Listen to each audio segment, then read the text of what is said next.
Seja muito bem-vindo ao podcast Endocrino Papers. Aqui discutimos tudo sobre endocrinologia. Eu sou Ícaro Sampaio. Eu sou Eric Trovão. Eu sou Luciano Albuquerque. E o tema de hoje é densitometria óssea, o que todo médico tem que saber.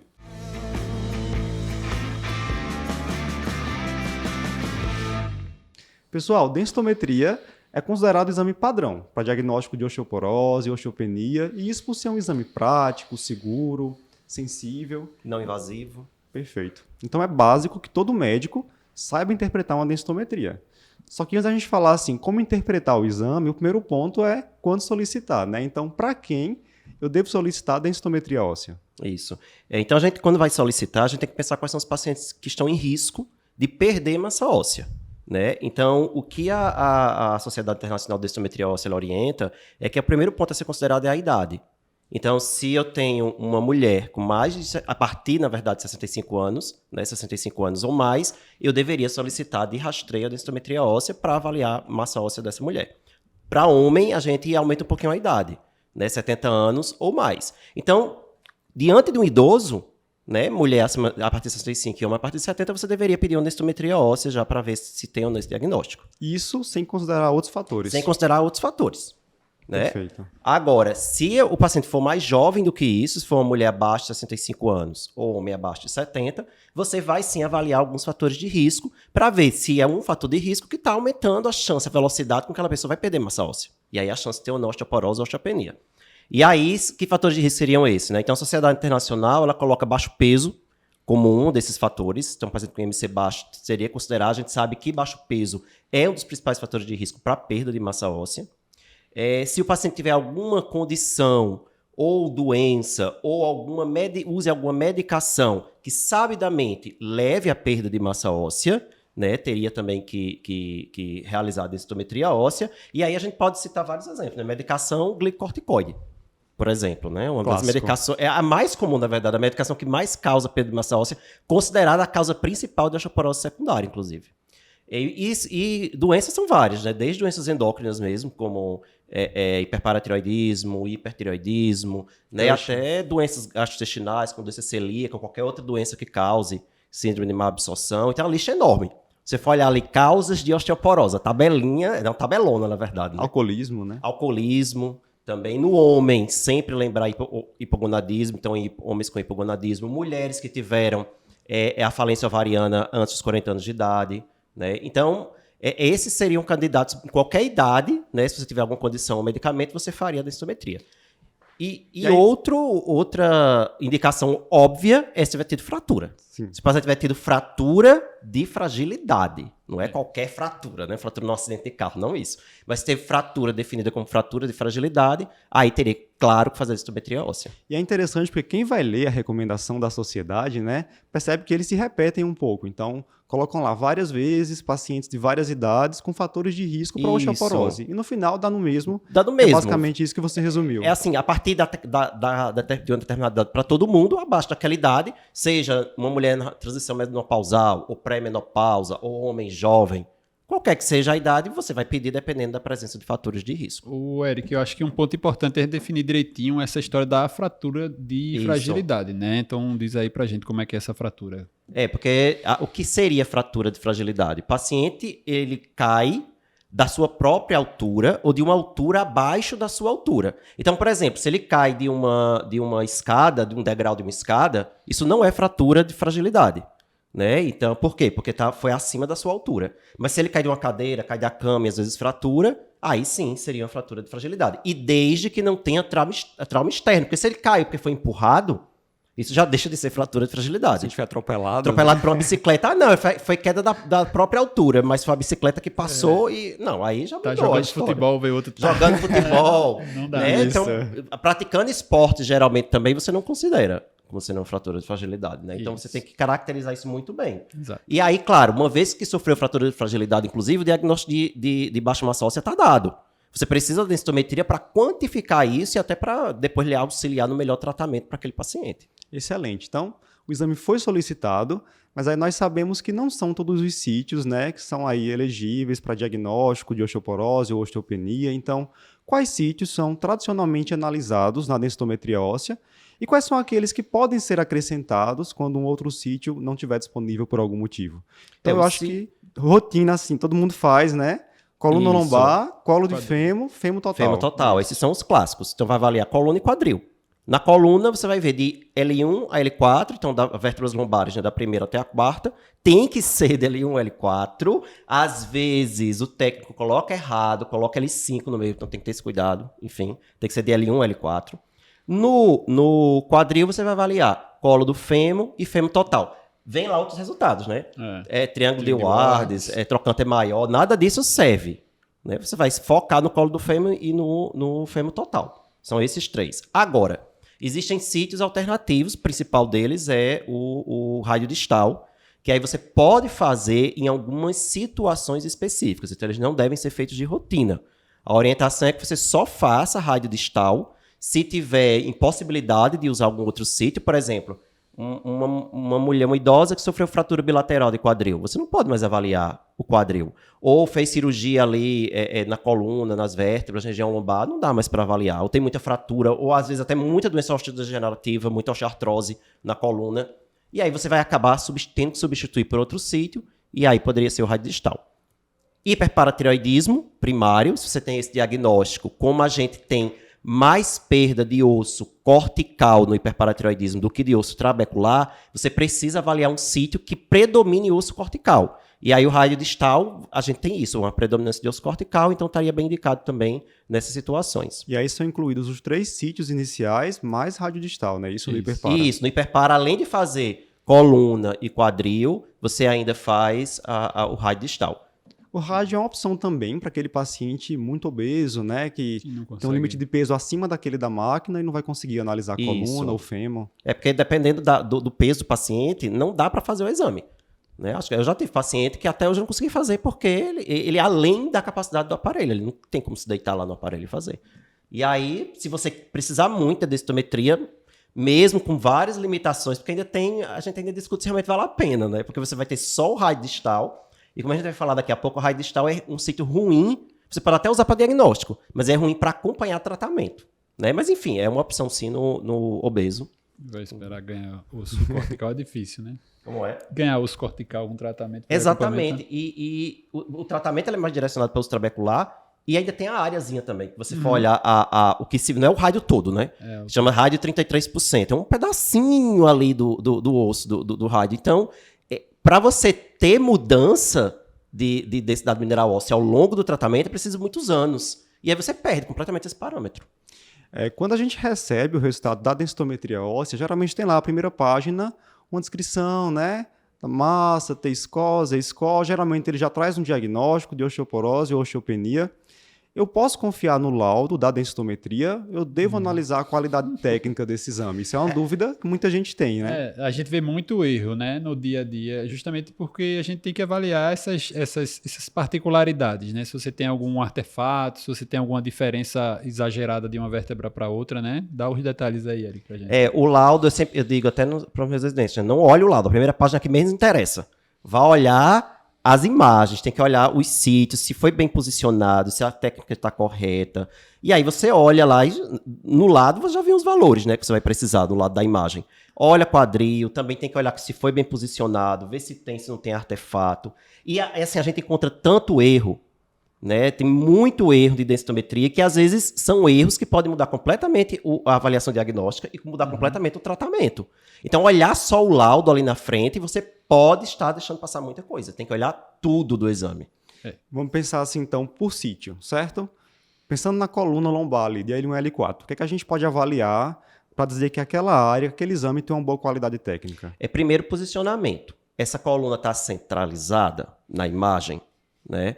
Essas vértebras de L1 são L1, L2, L3 e L4 mesmo? Sim. Ou será que não pegaram L5? É comum, viu? Eu pego bastante. Que é L2, L3, L4 e L5. Às vezes tem vértebra de transição, né? E confunde um pouco. Aí tem que contar de baixo para cima, né? Tem que ver direitinho aí para não errar. O técnico tem que começar contando, achar L5, e aí, ela achando L5, vai L4, L3, L2, L1. Se começa como fazia-se antigamente, de cima para baixo, se o paciente tiver uma vértebra extra, que é a chamada vértebra de transição, aí vai fazer a conta errada, começa contando errado, termina contando errado. Então, tem que ter esse cuidado. Você tem que ter um lugar, na verdade, que você confie, né, que faz densitometria. Né? E nesse local de confiança, você checar se o técnico está contando de baixo para cima. Existe, inclusive, uma dica, né, que eu aprendi com você, pra gente fazer essa contagem, né, que L5 ali parece um pouco uma gravata borboleta. Parece gravata borboleta, ossinho de cachorro, como você queira ver. Parece o X da Xuxa, parece o que você quiser. O que você quiser, só que ela é mais achatadinha. É. L5 tem uma morfologia bem diferente de L4, de L3, de L2, então tem como você identificar L5. Exatamente por ter essa morfologia mais diferente. E começar a contar por ela. E começa de baixo para cima. Fica a dica de quem está aí recebendo exame de densitometria sempre olhar a imagem, né? Para não ficar assim Isso. simplesmente vendo o laudo. Então Não olha a imagem confie. atrás. Tá? Treina porque vai conseguir identificar direitinho o L5. Quando a gente pensa no quadril ali, região de colo de fêmur, o ideal é que o fêmur esteja retificado, né? Isso. O trocânter menor, ele não deve estar visível. Isso. E pensar direitinho se realmente só foi incluído ali o colo do fêmur, né? Na análise, não pegou isquio ou algum osso próximo, Isso. que pode superestimar a massa óssea daquela região, né? Exatamente. Então, ou seja, você tem que também olhar o posicionamento. Quando o paciente vai fazer o quadril, tem que haver uma rotação interna do membro que está sendo avaliado. E na hora dessa rotação interna, o trocânter menor some da imagem. Por isso que é algo que você busca. Ah, não está vendo trocânter menor, ok, foi bem rodada a perna, está bem posicionada. Tá lá o trocânter menor enorme aparecendo no exame, não. Essa perna, nem tentaram rodar a perna da mulher. Então, já perde sim, porque na hora que eu vou comparar com exames que foram feitos com a perna rodada. E adquiriu aquela média de densidade mineral óssea. Então, eu preciso que a minha paciente faça a técnica igual a técnica foi realizada padrão para você poder fazer a comparação correta. Certo. No rádio distal, acho que as principais dicas é checar se foi feito com um membro não dominante, Isso. né? E ali se aparecem os primeiros ossos da primeira fileira do carpo. Isso. É isso? Exatamente. E também outra coisa, se o rádio tá centralizado, porque eu tô cansado de ver rádio torto. Não, fazer antebraço é o mais fácil, minha gente. É o mais fácil. Não tem muito. Bota braço lá do paciente, mas vê uns braços tortos, inclinados. Vamos botar lá no site, vamos botar lá no blog pra gente colocar as imagens normais pro pessoal ter essa ideia, né? A gente pode até pensar depois em fazer um textozinho, né? Colocando. Fica uma boa dica, né? Isso, fica a dica de você olhar o exame normal, né? Porque quando você vai ver, principalmente colo, que às vezes pega fora do lugar, às vezes fêmur total, a gente tem que ver aquela areazinha que tá desenhada no exame para você ver realmente qual é o ossinho que está sendo considerado no exame, né? Ok, então recebi lá o laudo do exame, chequei a qualidade técnica, tá ok. Por onde eu começo para interpretar a densitometria, checar a massa óssea, enfim? Qual é o primeiro passo antes de eu dar o diagnóstico realmente de osteoporose ou osteopenia? A densitometria traz para a gente 3 valores. A densidade mineral óssea, que é uma densidade areal, ou seja, vai ver a grama de osso por área. Isso, na verdade, é até um limitador do exame, mas enfim, você está vendo ali grama por área. Né? Vai sair grama por centímetro quadrado. A partir desse valor da densidade mineral óssea, o computador lá da densitometria vai comparar esse resultado com a média do resultado de um certo grupo de mulheres, certo? E essa comparação vai dar um desvio padrão. Esse desvio padrão vai gerar os outros 2 parâmetros que a gente avalia, que é o score T e o score Z. Né? O score T, que é mais famoso, que a maioria deve já olhar logo ele, né? Às vezes esquece de olhar o resto, olha só o score T. O score T, ele compara aquela minha paciente com as mulheres em idade jovem, certo? Que geralmente 20 a 29 anos. O pico de massa óssea. Exatamente. É o pico de massa óssea. Então, está comparando essa mulher de agora, ela hoje, sei lá, com 70 anos, com as mulheres nessa terceira década de vida, onde estaria, né, com pico de massa óssea. E qual é o desvio padrão em relação a isso? E aí eu vou ver, né? E geralmente tem aqueles pontos de corte que a gente vai falar daqui a pouco. Né? Se é -2, -2,5, enfim. Uma polêmica. E se for um homem? Também compara com mulheres em idade jovem? Tinha muito essa... existe ainda. É uma polêmica mesmo, existe muita dúvida. Será que não é melhor comparar homem com homens em idade jovem ou comparar com mulheres? A recomendação atual da Sociedade Internacional é comparar com mulheres. Certo? Essa é a recomendação atual. Mas é muito porque a maioria dos estudos, ele usou essa questão da comparação do pico. Assim, tem muito mais dados sobre o pico de massa óssea, o valor realmente correto do pico de massa óssea em mulheres do que em homens, né? Porque não tem tanto estudo com homem não é o foco ali, a maioria dos casos de osteoporose são pós-menopausa, né? Embora, se a gente for pegar os dados totais, 40% das osteoporoses são em homens. Então não é tão desprezível, a gente acaba...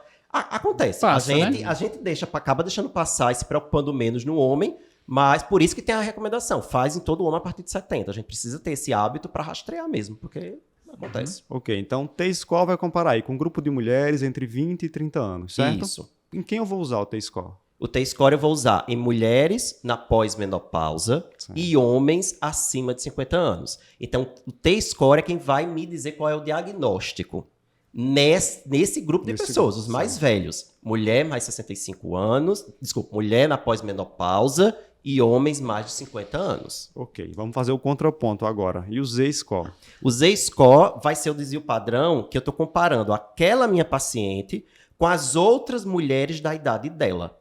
Da mesma faixa etária. Da mesma faixa etária. E aí, o que é que ele vai me dizer? Se ela está próxima ou muito distante daquelas mulheres da mesma idade. Aí imagina, eu tenho uma mulher de 70 anos e o desvio padrão dela, comparando com outras mulheres de 65 anos, é muito distante. É um desvio padrão que mostra, por exemplo, -3, né? Ou seja, ela está muito distante. Isso indica que algo está acontecendo além do fator idade, além do fator pós-menopausa. Então, um Z-score baixo indica para a gente uma causa secundária. Ok. Aí a gente está falando de uma situação assim, do Z-score como um plus, né? Isso. Sendo usado naquela paciente pós-menopausa. Mas para qual grupo ele é recomendado? Ele é recomendado para diagnóstico nos jovens. Certo. Então, mulheres na pré-menopausa, homens abaixo de 50 anos, e especialmente crianças. Criança e adolescente tem que olhar Z-score. Ou seja, o T-score não me interessa nessa faixa etária. Okay. Jovem não é para olhar T-score. Jovem é só para olhar Z-score, porque eu tenho que comparar com as pessoas da mesma idade. Né? E aí tem a pegadinha, né? Aí tem a pegadinha, né? Porque o Z-score aí, o diagnóstico não vai levar o nome de osteoporose. De osteoporose, né? exatamente. Sim. O diagnóstico muda. Eu lembro que eu comentei sobre isso uma vez numa aula, né? T-score pós-menopausa, Z-score pré-menopausa. Eu escutei a seguinte pergunta: professor, e na transição menopausal, né? Aquela paciente já tem aí sintomas do climatério, fogachos, irregularidade menstrual. A gente vai aplicar o T ou o Z-score? A gente já pode aplicar o T. Aí. Então, se ela está na transição, né, o T está ok. Mas se você também quiser olhar o Z, você pode também. Às vezes, o que se diz muito é que se você for olhar o Z ou o T nessa faixa etária, não vai mudar muito, no final das contas, a conduta que vai ser tomada com aquela mulher. Então, é uma mulher que já pode, sim. Está em transição da menopausa, você já pode partir da transição do Z para o T. Muito bem. Então, como é que eu vou aplicar, então, o T-score e o Z-score para diagnóstico de osteoporose, osteopenia ou baixa massa óssea? Pronto, então vamos dividir os grupos etários. Então, mulher na pós-menopausa, homem acima de 50 anos, eu vou olhar o T. E aí, qual é o valor desse T? Então, aquela classificação que todo mundo já conhece, a clássica. Entre -1 e -2,5, o diagnóstico é de osteopenia, o diagnóstico densitométrico. A partir de -2,5, o diagnóstico é de osteoporose.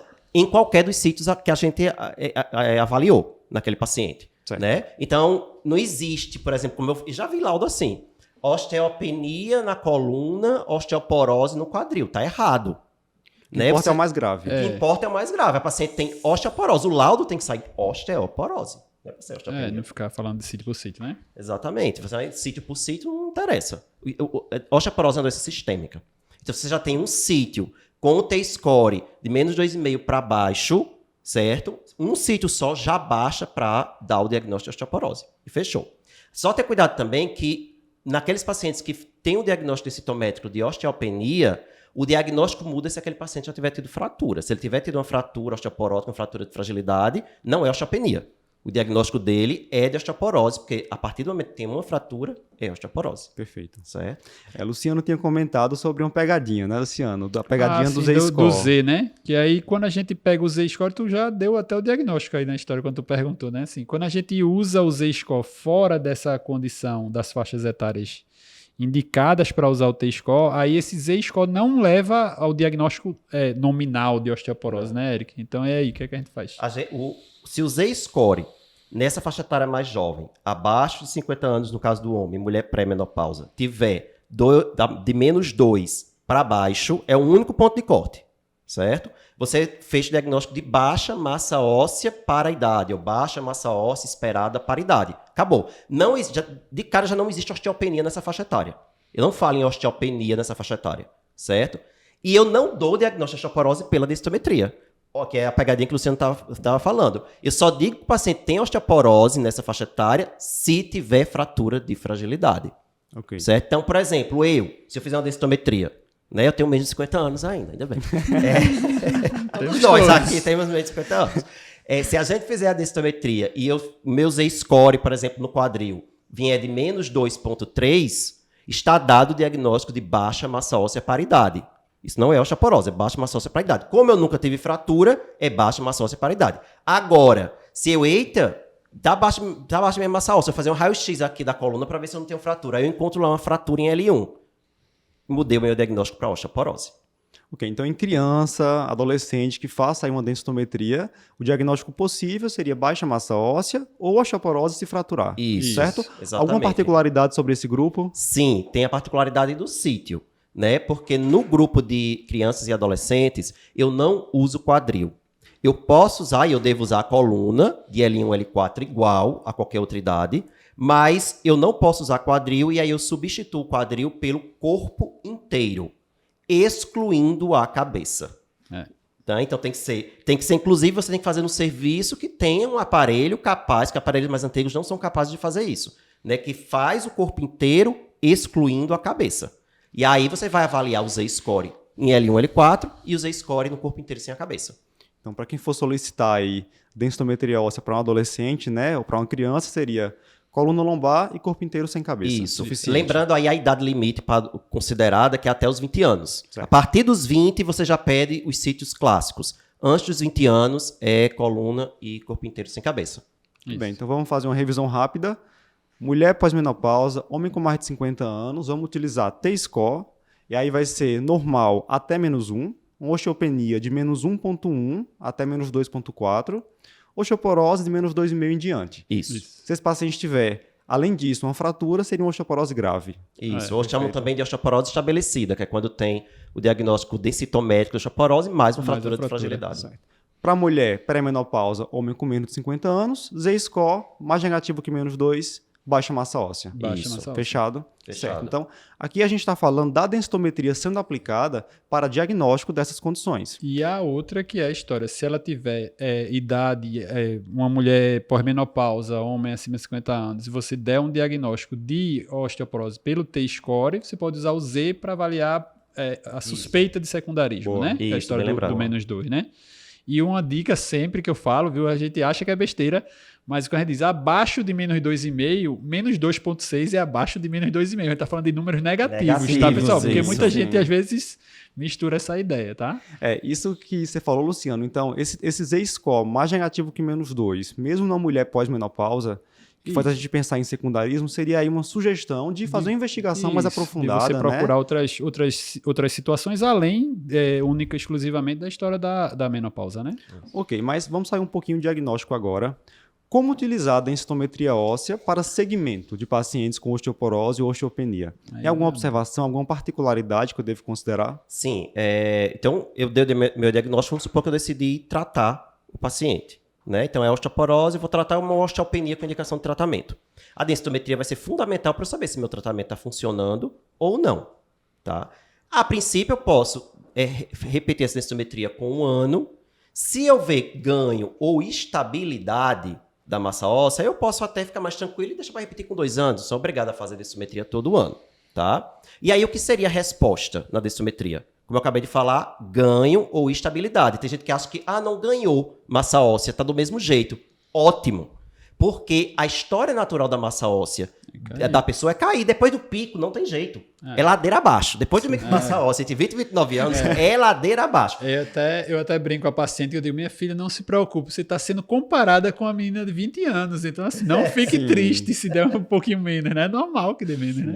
Vai ter que dar menos. Agora, até quanto é normal dar esse menos, né? E aí, se com o tratamento está mantendo estabilidade, ótimo, o tratamento está funcionando. Ela deixou de perder o que era a história natural, era perda. Mas quando é que eu posso dizer que está havendo estabilidade? Tem algum parâmetro que vem? Boa. Muita gente comete o erro de olhar o score T.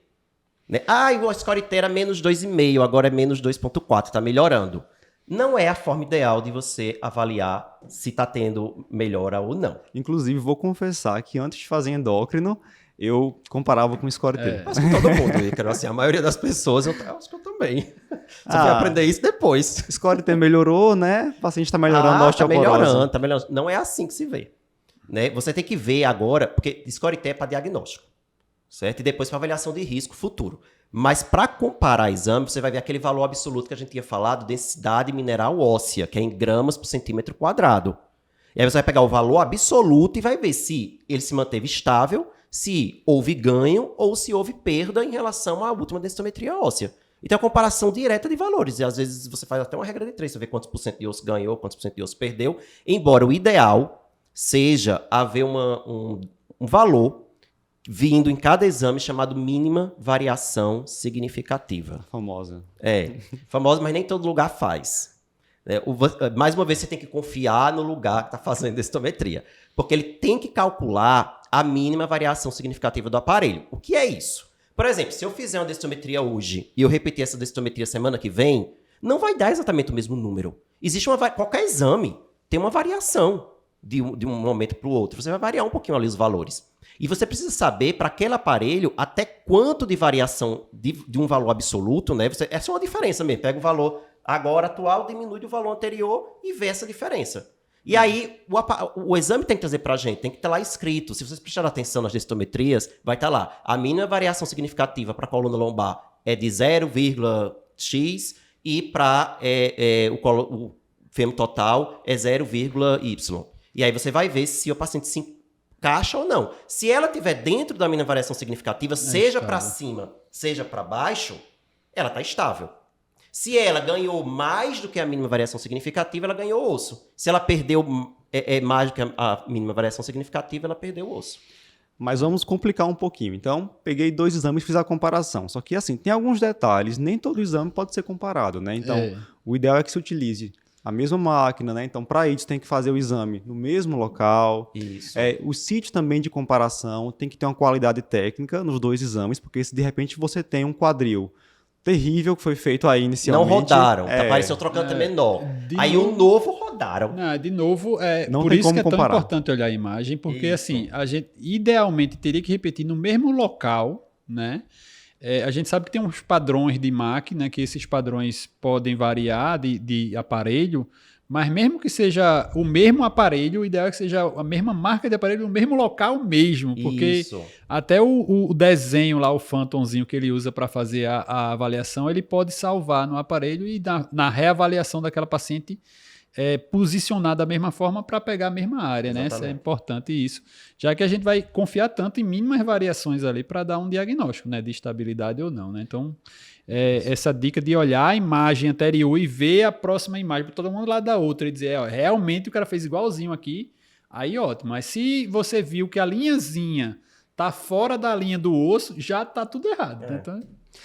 Não é raro acontecer, Érica, esse paciente aqui está usando alendronato e ganhou 12% de osso. Já tem uma coisa errada. Ganhar 12% de osso com bisfosfonato. Se ficar estável já é lucro, né? Se ficar estável já é lucro. Aí, quando ganha pouquinho. E quando fica estável já é resposta. Então pronto, o tratamento está funcionando, está sendo eficaz. Agora, ganhar 12%, aí vai olhar a imagem. Às vezes é uma coisa errada aí na aquisição da imagem. E aí, Eric já comentou uma coisa hoje sobre os sítios que a gente vai usar para essa comparação. Se a gente colocar aí numa ordem decrescente, então, o melhor sítio para avaliação seria coluna lombar, Isso. né? Seguido aí por fêmur total. Fêmur total. Em terceiro lugar, colo de fêmur. Isso. E por fim, o que a gente não deve utilizar, radiodistal, Isso. a não ser que esse radiodistal seja para um paciente com diagnóstico de hiperpara primário ou que só que sobrou fez ele, cirurgia, né? Se só sobrou ele. Se só sobrou ele também, pra né? fazer, não tem tu, vai tu mesmo. Mas aí essa seria a ordem. Coluna, fêmur total, colo de Isso. fêmur e rádio. Aí sempre olhar assim, dá preferência, coluna e fêmur total. E aí se você olhar esses sítios, o que, é que eles têm em comum, assim, pela lógica, é a área. Quanto maior a área de aquisição, maior vai ser a mudança de um ano para o outro quando você está tratando. Mais sensível, né? Mais sensível. Para ver mudança. Então é melhor usar coluna e fêmur total para ver mudança. Às vezes, o colo do fêmur, tô na dúvida, parece que perdeu, mas ganhou em coluna e ganhou em fêmur total, ok. Então observa, porque são os 2 melhores sítios para você ver isso. Legal, acho que foram dicas bem valiosas, né? Uhum. Muito bem, mas alguns pacientes, infelizmente, não poderão fazer a densitometria, né? Pode ser uma contraindicação absoluta, né? Pode ser algo provisório, assim, por algum período de tempo. Então, em quais casos a densitometria óssea está contraindicada? Gestante, né? A gestação é considerada uma contraindicação, embora, sim, você pode pesar, sim, o risco-benefício. Uma gestante, por exemplo, sofreu uma fratura estranha, de fragilidade esquisita, porque existe uma condição rara chamada osteoporose gestacional, osteoporose associada à gestação. É raro, mas eu já vi, né? Aí você poderia até pensar em fazer, mas assim, é muito raro ter uma situação dessa. Então evita, não tem para que fazer, você espera. A radiação é alta do densitômetro? Não, é menos do que o de um raio-x, certo? Então por isso que se o benefício falar mais alto, você pode fazer, mas de uma forma geral, não tem para quê, tá? Outra contraindicação falada é se o paciente fez algum exame que o contraste é iodado nos últimos 7 dias. Porque aí esse contraste pode aparecer como um artefato. Isso. E atrapalhar. E o peso. Que aí vai depender do aparelho, Depende né? do aparelho. Do local, se o limite de peso está acima daquele aparelho. Isso, vai variar de acordo com o aparelho. Aí, qual é o limite. Geralmente é mais de 100 quilos, né? E aí você pode procurar saber se o paciente é obeso, principalmente mais de 100 quilos, você procura saber no lugar do serviço se faz ou não para aquele paciente. Excelente, eu acho que essas são dicas fundamentais, né? Que eu gostaria de ter escutado durante o meu curso de medicina. Acho que vai ser útil aí para o pessoal de várias especialidades, clínico, geriatra, ginecologista, médico de família. É isso, pessoal. Se você está acompanhando a gente pelo Spotify, se inscreve, ativa o sininho, coloca a nossa avaliação. Se está nos assistindo pelo YouTube, deixa seu comentário, curte também o nosso vídeo e não esquece de seguir Endocrino Papers no Instagram. Até a próxima! Até mais, pessoal!